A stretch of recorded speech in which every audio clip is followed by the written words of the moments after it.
kids, comics. Silver-haired Bronze Age babe here, yakking about her comic book collection, and today talking about Superman. And a very famous issue from 1971. It's Superman number 233.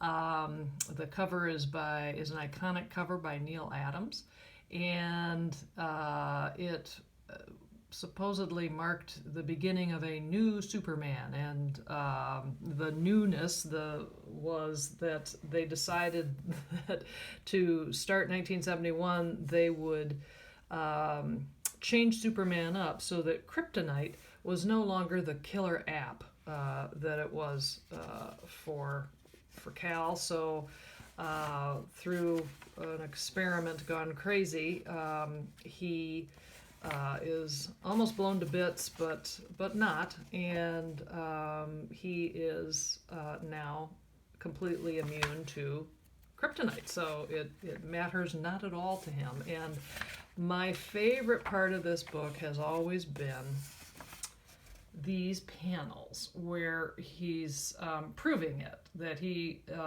not only can he be near it and hold it, he can take a big bite out of it. I mean, those panels have just always been struck me as hysterical, because it's just my beloved Kal-El in all his glorious weirdness. Way to go. It's also the start of a series of Superman stories starring Sand Guy. There was an epilogue to the story that when Superman got kind of almost blown to bits in the desert, the imprint he left in the sand actually resulted in a doppelganger made of sand, and that sand character continued to show up for the next year or so. So I've always loved this issue, and when I got back into comic collecting years ago and realized that this is considered a key issue, I couldn't have been more thrilled, because I just had it because it was what I needed to complete my run. So that's cool. Now, I recently got this Action Comics number 485, and it's from 1978. And it is a Neil Adams cover, and you can see that it's doing a riff on this. I was dimly aware of this, and I thought, well, that would be a good thing to add to the collection. Just because it's Adams and it's a riff on one of the more famous covers of all time, so I found a copy that was super cheap, so I was like, okay.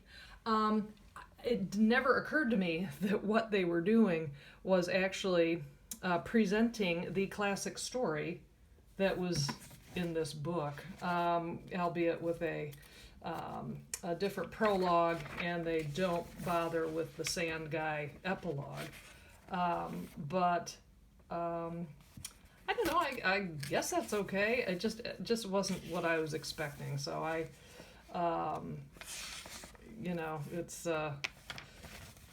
just a little strange, I guess, but on the other hand, if it brought people to, understand the Superman mythos, and if someone had missed, the kryptonite, there we go. There are my panels.